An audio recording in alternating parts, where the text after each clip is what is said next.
আপনার Facebook page কিংবা প্রোফাইলে 5,000 ফলোয়ার পূর্ণ হয়েছে এবং 60,000 মিনিট ওয়াচ টাইম পূরণ হয়েছে, কিন্তু কীভাবে ইনস্ট্রিম অ্যাড সেট আপ করবেন সেটা বুঝতে পারছেন না। তো আপনাদের যাদের ইনস্ট্রিমে অ্যাড সেট আপের অপশন চলে এসেছে তাদের জন্য আজকের ভিডিওটা। কথা না বাড়িয়ে আমি সরাসরি চলে যাবো আমাদের ফেসবুক যে অফিসিয়াল অ্যাপস আছে, আপনারা সকলে জানেন অ্যাপসটা আপডেট করে নেবেন।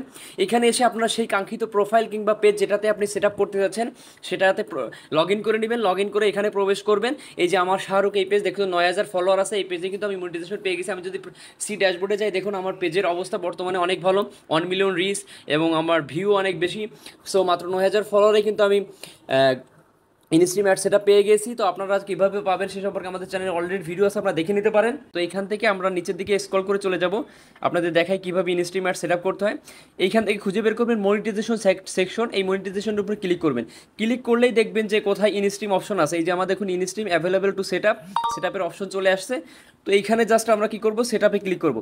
এইখান থেকে অ্যাড টুল ক্লিক করে দিলাম, ইনস্ট্রিম অ্যাড সেট আপিং।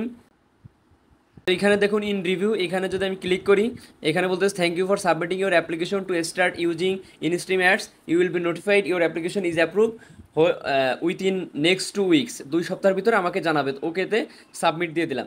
তো আগে কিন্তু এরকম ছিল, ইনস্ট্রিম অ্যাডস রিভিউ করার জন্য আপনাদের ব্যাঙ্ক অ্যাকাউন্ট অ্যাড করা লাগতো, সার্টিফিকেট লাগতো ইত্যাদি, কিন্তু আপাতত এগুলো লাগে না। নতুন আপডেটে আপনার জাস্ট ক্লিক করলেই সাবমিট হয়ে যাবে। আমরা ওকেতে ক্লিক করব, এরপর 2 সপ্তাহের মধ্যে আমাদের রিভিউ করে যদি আমি মনিটাইজেশন চালু হয় তাহলে পরবর্তীতে আমাদের সেই ব্যাঙ্ক অ্যাকাউন্ট ইত্যাদি অপশনগুলো আমাদের সেট আপের প্রয়োজন পড়বে। আর যে সেট আপগুলো আপনারা দেখতেছেন সেটা নতুন একটা সেকশন আপনাদের চালু করে দিয়েছে ফেসবুক মনিটাইজেশনের নিচে, পে আউটস। এই পে আউটসের উপরে ক্লিক করে আসলে মূলত আমাদের ট্যাক্স ইনফো, ব্যাঙ্ক অ্যাকাউন্ট ইত্যাদি অ্যাড করতে হয়। তো নেক্সট ভিডিওতে আমি সেগুলো আপনাদের দেখিয়ে দিব। তো আজকে ভিডিওটা এই পর্যন্তই, ধন্যবাদ সকলকে।